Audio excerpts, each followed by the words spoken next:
bon Bamba moom c'est l'avant-centre c'est un avant-centre type gis nga Babacar bi Bamba ak see jàmbaar ba ñuy recruter ko bi ñu defee suñu sélection yi ba def les premiers entraînements dama réunir suñu techniciens yi je leur ai dit ce garçon là bés bu doonul professionnel ñun ñu war a dem defi leneen wut ñeneen ñu ñëw pour yore xale yi parce que lui il a le potentiel pour être professionnel et pour moi lui il sera professionnel sinon je ne comprends rien au football et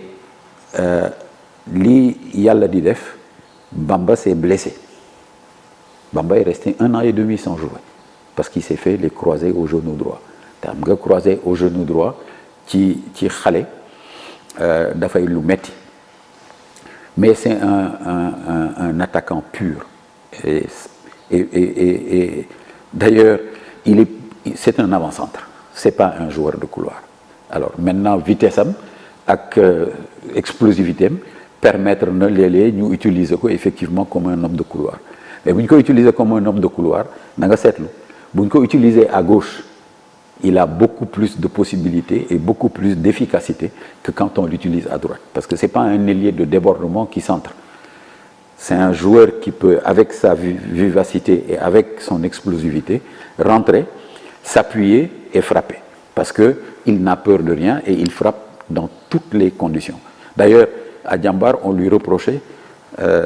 de plus faire parler la puissance que la finesse et donc on a travaillé avec lui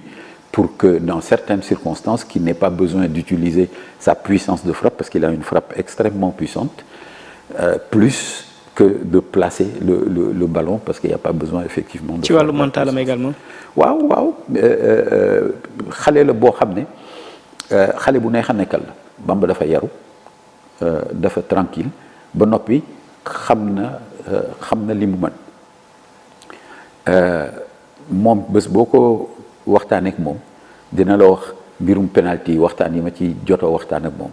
dañuy jouer championnat ñu am penalty mu luppe ko mu bëgg a dëddu penalty moo woo ko ne ko avant-centre dafay dóor penalty donc da ngay entraîner pour penalty yi bi ñu commencé di wax affaire u Marseille ma woowaat ko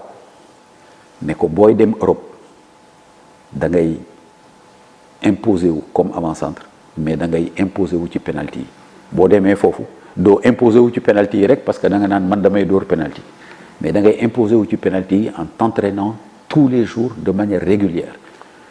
buñ ko defee alhamdulilah buñ ko deful nga wut góol defal ko sa bopp wala nga wut entraîneur boo xam ne moom nga koy defal parce que avant-centre statistique la dañ naan avant-centre bi ñaata but la dugal mais kenn du wax ñaata penalty la dugal te dugal bii nag am ay penalty di ko dugal moo ci gën a yomb donc da ngay nekk un tireur de penalty alors il a beaucoup travaillé et gis nañu résultat bi keroog ci finale bi ñu ci sant yàlla bu baax di ko ñaanal yàlla def ko mag parce que à 21 ans il va avoir 22 ans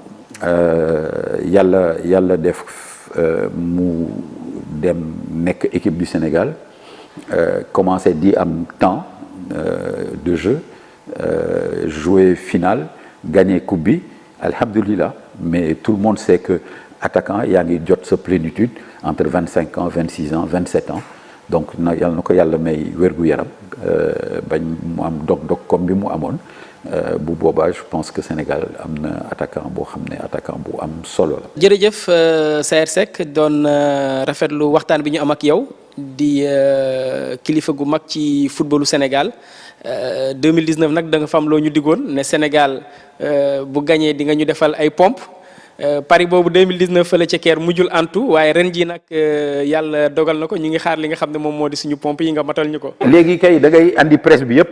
ngeen ñëw jàmbaar ma def 20 pompes yi. nga defal ci suñu pompe yi man maa ne woon 20 pompes yi bu Sénégal gagné. man maay ñëw à la presse des 20 pompes yi. jeex na man pare naa léegi yow léegi bés bu ngeen. dinañ ko organiser incha allah bu soobee yàlla.